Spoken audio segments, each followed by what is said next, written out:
Hello cycling fans watching around the world. I am Jake Sanderson, aka Snowman Cycling. Welcome back to the channel. This is another race recap video where we take a dive into the wacky world of Zwift racing. And I know I've been gone for a little while, but I'm back with a fun one. Because as most of you know, Zwift racing has been a little bit quiet over the summer, but that means that we got some of these smaller field races which generate some of the most crazy, entertaining and madness filled crit races that you can possibly imagine. And that meant that this race had a really entertaining vibe to it. It was almost like an elimination style crit race where pretty much every time a rider got dropped off the back of the group, they ended up quitting out of the race, really meaning this is going to be a case of who is going to be the last man left standing after all those punches have been thrown. And already we've got one rider who's been knocked out cold. He didn't make it out of the pen. And a second rider, Gould, just gave up the ghost there. They were off the back and they were pushing over 5 watts per kilo, but they couldn't get back on, so they've gone as well. And already 7 has gone straight down to 5. And what you might have seen there is me giving a little bit of a laugh to the camera. I was trying to force this rider, Rasmussen, to come through and close the gap because they were making me do all of the work there. And unfortunately, the casualty of that game was Baptista, the Portuguese rider, off the back, who ended up getting dropped because me and Rasmussen kept doing this. We kept looking at each other, letting the gap go, and then sprinting at 13 watts per kilo to get back onto the group. So the mind games have already begun, and this is going to set the tone for this race. I can tell that Rasmussen has a really good punch because he's been able to do a couple of those big sprints straight out of the pen. And there, when I forced him to come through and try and take a turn, instead, he's just attacked me. So I know he's got quite a good punch, quite a good sprint. And so a consistent theme in this race is going to be me and him looking at each other to try and get the other one to do a bit of workload. And as I thought things were settling down there, I can see that Rasmussen starts the games up once again. He sprints through the group, leaving Kearns and San in his dust as we go up this incline. So I make the decision here that I'm going to have to go with him. Kearns and San haven't got what looks to be enough of a punch to me to close that gap quickly enough. So I elect that if Rasmussen's going to go solo, I'm going to come with him, and I'm thinking that every move he makes I'm going to have to try and follow. But what I spot there is that he puts on the power really hard for a few seconds to try and get away, but then he seems to ease up, and I managed to go through him with the momentum that I had from trying to catch him. So I didn't really put in much of a big effort, and I managed to get away from both Kearns and Rasmussen, with San dropped on that climb even further behind, even though they're pushing pretty good numbers of 4.5 watts per kilo the whole way. I did manage to get a bit of a gap there of about 40 metres, but on the descent there, 2 riders against 1 lighter rider, it was always going to be a difficult ask for me to keep that far away. And I make the decision to let the group come back. And as it looks like things are calming down again and San is going to get back onto the group, I decide that I don't really want to make that easy for him, so I'm going to bridge up to Kearns, who managed to get a gap as me and Rasmussen were looking at each other once again, trying to make the other one do the hard work. Neither of us wants to give a free ride to the other one at this point. But eventually San does manage to come back to the group and we get back to a 4-man quartet. And at this point I'm really hurting. This has been a really attritional race.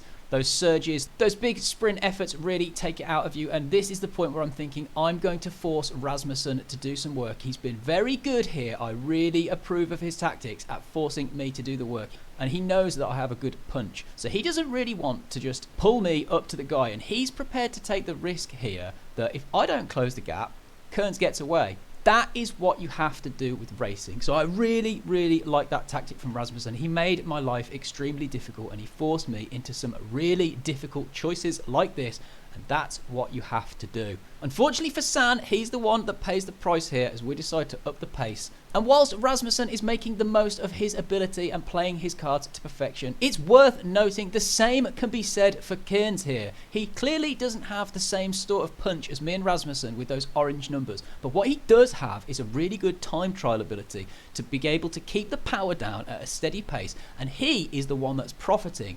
Every time me and Rasmussen look at each other, he manages to get a gap, and he's the one that benefits from that. And that means we're at a bit of a tactical dead end here. Both of these riders know exactly what they need to do to beat me. Rasmussen wants to make me work as hard as possible whilst he sits on and can hopefully outsprint me. And Kearns is going to keep going as hard as he can and hope to try and get a gap, otherwise to force me to be as tired as possible holding his wheel. So if I want to win here, I'm going to have to do pretty much everything to make that happen. And as if my life wasn't hard enough as it was, Rasmussen has started throwing in even more mind games there, saying that he's good with the 3rd place finish. Which, call me cynical, I don't believe him. I give him the option to drop if he's really happy with 3rd, and strangely enough, he doesn't take that. So, mind games once again from Rasmussen. I thoroughly approve. I really like this. I want to see more of this in Zwift racing, trying to get into your opponent's head, give them something to think about when they're already on the limit and they're already worrying about how they're going to play the finale. So we had a bit of banter there. I really like that from Rasmussen. The on the road mind games weren't enough. He decided to throw in some verbal trash talk as well.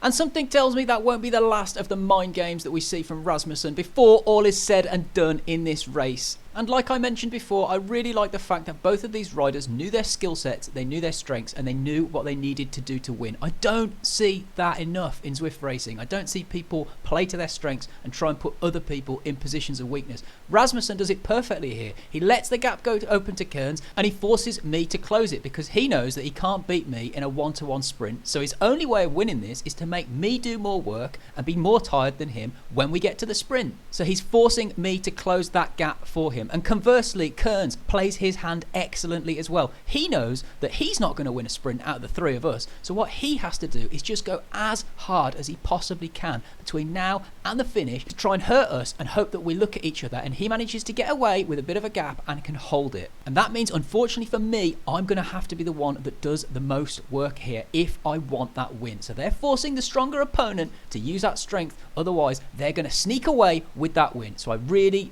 like it. They put me in a really difficult situation where I had to do everything perfectly if I wanted to win. And if you've seen this channel before, you know if there's one thing that I want, it's to win. I am super competitive, and if there's the option to get the win or the podium, I am going to take it. But the podium isn't going to satisfy me this time. I feel like these 2 riders have personally attacked me by putting me under difficult tactical constraints. But the other thing you'll know about this channel is I always have a plan of how we can pull something out of the bag, and that plan starts now. I let the gap open to Kearns and I decide to put in an attack for Rasmussen and make him have to do a huge attack of 14 watts per kilo if he wants to come with me. So I'm trying to soften him up a little bit now, because that feeds into my wider plan. So I'm going to talk to you about what you should do in this sort of situation.